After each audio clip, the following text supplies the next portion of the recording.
पूरे विश्व भर में वायरस फैलाने वाले चाइना की ऐसी पोल खुली है कि अब उसको सारी बातें माननी पड़ रही हैं। अभी तक चीन ये मानने को तैयार ही नहीं था कि 20 जनवरी से पहले उसको पता था कि ये वायरस खतरनाक है और साथ ही के अंदर इंसान से इंसान में ये फैल रहा है। मगर जिस बात को चीन खुद नकारता रहा, अब जाके उसने एक बात मानी है और ये बहुत ही बड़ी बात है। और ऐसा हुआ है एक बहुत ही बड़े खुलासे के बाद, जिसके बाद पूरी की पूरी दुनिया सन्न है। जनवरी और दिसंबर की बात छोड़िए, नवंबर की भी छोड़ दीजिए, अक्टूबर के ऐसे तथ्य जो वुहान वाली उसी लैब से आ रहे हैं जहां पर वायरस फैला था। अब उस सबसे बड़े सबूत को आप खुद देखिए। यहां पर दिखाई दे रही हैं आपको 2 तस्वीरें और इन तस्वीरों में है मोबाइल का डाटा।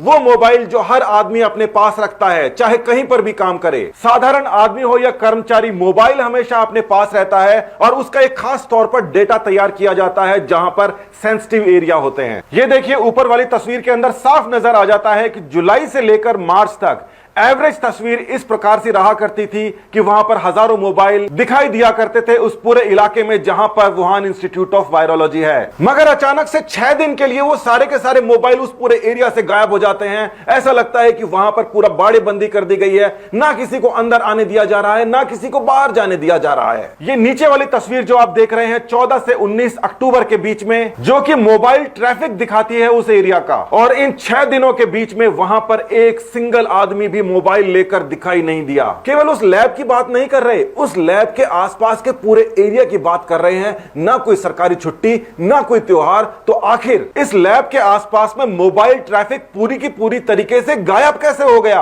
अब आप यह भी समझ लीजिए कि P4 वाली जो लैब है, जो वायरोलॉजी वाली लैब है, वो कोई साधारण लैब नहीं है कि उसको बंद कर दिया जाए और वहां पर कोई भी नहीं आएगा। इस समय तक साधारण आदमियों को भी पता है कि जैविक हथियार, न्यूक्लियर वेपन जितना ही पावरफुल होता है और या ये कह लीजिए उससे भी ज्यादा खतरनाक होता है, तो भला उसकी हिफाजत के लिए वो पूरा एरिया खाली हो जाएगा, कोई गार्ड नहीं, कोई नहीं, कुछ भी नहीं। कहीं ऐसा तो नहीं कि इस दौरान उस लैब से वायरस को फैलाकर देखा जा रहा हो कि ये वायरस कितना दूर तक फैल रहा है, कैसे कैसे फैल रहा है और वहां पर उस वायरोलॉजी लैब के अंदर और क्या क्या है। इस खबर में साफ तौर पर लिखा गया है कि वुहान लैब का शटडाउन किया गया था अक्टूबर में, और केवल इतना ही नहीं, अक्टूबर 7 से लेकर अक्टूबर 24 तक ये पूरा एरिया डाउन था और 6 अक्टूबर से 11 अक्टूबर के बीच में कुछ ना कुछ खतरनाक काम इस एरिया के अंदर हुआ था। क्या हो सकता है वो खतरनाक काम, और वायरोलॉजी की लैब कितनी खतरनाक हो सकती है, उसके ऊपर नजर डालिए। वुहान के उसी लैब की एक तस्वीर सामने आई है जिसमें साफ तौर पर देखा जा सकता है कि सील टूटी है वायरस वाले चैम्बर की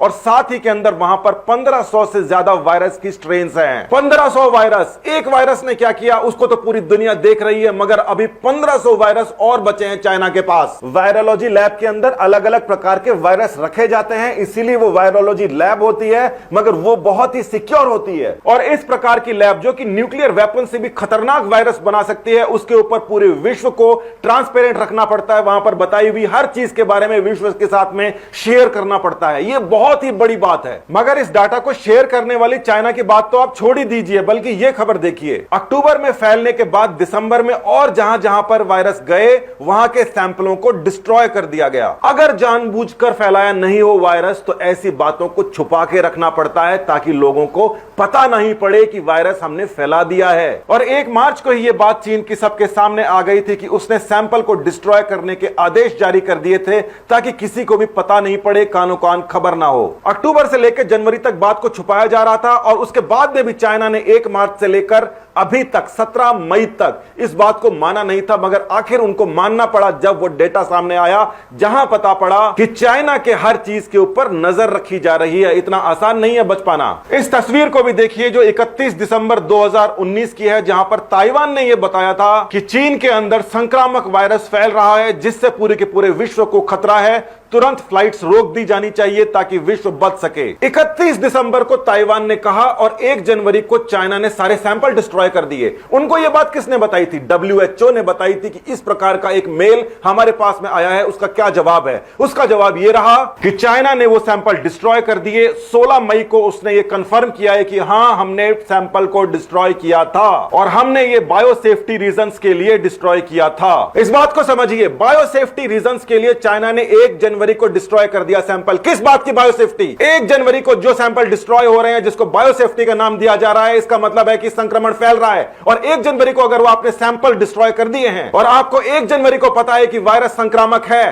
तो तो 20 जनवरी तक आपने अपने मुंह में दही को जमा रखी थी। चाइना अपने हेल्थ सुपरवाइजर से खुद कहलवा रहा है कि हमने 3 जनवरी को डिस्पोज ऑफ कर दिए थे कोरोना वायरस। चीन ने तो 20 जनवरी के बाद बताया था यह संक्रामक है, और 1 जनवरी से लेकर 20 जनवरी तक 5 मिलियन यानी 50 लाख लोग वुहान छोड़ के दूसरी जगह चले गए थे। ना सिर्फ यह वायरस चाइना ने जानबूझ के फैलाया लगता है, मगर ऐसा भी लगता है कि निपा वायरस जो 2019 के अंदर ही इंडिया के अंदर आया था और मर्स वायरस जो सऊदी के अंदर आया था, वो दोनों भी चाइना की चाल हो सकते हैं। इस खबर को देखिए, इंडियन गवर्नमेंट ने निपा वायरस के आते ही सबको आगाह किया कि हमारे यहां निपा वायरस आ गया है। 86 केस हुए थे जिसके अंदर से आधे लोग मर गए थे। इतना खतरनाक वायरस था, मगर इंडिया के अंदर आया, उसके बारे में बताया गया, उसको कंट्रोल किया गया और पूरे विश्व को बचाया गया। और उसमें फेटेलिटी रेट 45% से 75% थी, यानी 100 में से 45 से लेकर 75 लोग मर रहे थे। इतना खतरनाक वायरस होने के बावजूद जैसे ही वो सामने आया, बात समझ में नहीं आई, उस स्थिति को कंट्रोल किया गया, उसको फैलने नहीं दिया गया। मगर चाइना ने तो जानबूझ के फैलाया था। चाइना से लेकर केरला में सीधी फ्लाइट्स हैं। हो सकता है कि वो वहां से केरला के थ्रू वायरस को पूरे विश्व में फैलाना चाहता हो, जिससे उसका नाम भी नहीं आए, मगर ये प्लान तो फेल हो गया। इसी प्रकार से यह भी हो सकता है कि सऊदी के अंदर जो मर्स वायरस फैलाया गया था, उसमें भी चाइना का नाम नहीं आता और वो आराम से फैल जाता। मगर कुल मिला के बात समझ में यह आ रही है कि वायरस को फैलाने के लिए कम से कम इतनी बड़ी पॉपुलेशन को इन्फेक्ट करना जरूरी है ताकि वो दूसरे विश्व तक फैल जाए।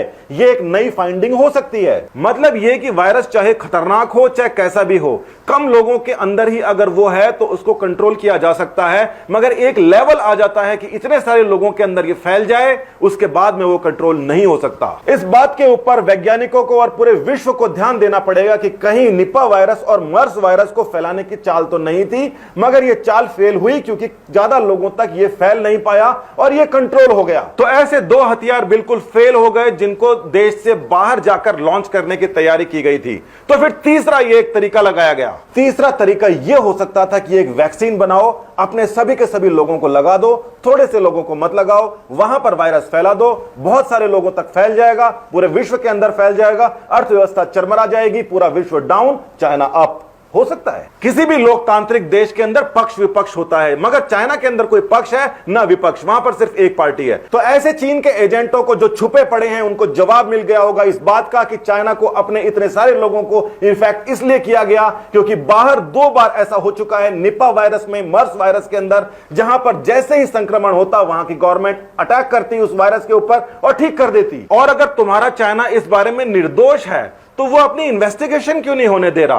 पूरा विश्व कह रहा है कि WHO और चाइना के ऊपर निष्पक्ष इन्वेस्टिगेशन होनी चाहिए, वायरस पे इन्वेस्टिगेशन होने चाहिए, मगर चाइना कह रहा है ना तो मैं वायरस पे करने दूंगा, ना मैं किसी को यहां पर आने दूंगा। ये खबर देखिए, चाइना कह रहा है इन्वेस्टिगेशन होगी तो WHO उसके अंदर पार्टिसिपेट करेगा। WHO तो खुद चाइना का पालतू है, पूरी दुनिया ये जानती है, सबने कह भी दिया है, मुंह पर कह दिया है। आज के टाइम में जब चाइना कह रहा है कि 3 जनवरी को हमने सैंपल डिस्ट्रॉय करे थे क्योंकि वो हैजार्डस थे, इन्फेक्शियस थे, फिर WHO तो 15 जनवरी को वहां पर आके गया था और वापस आने के बाद तो WHO ने ट्वीट भी किया था 15 जनवरी को। क्या करेगा? ट्वीट डिलीट करेगा क्या?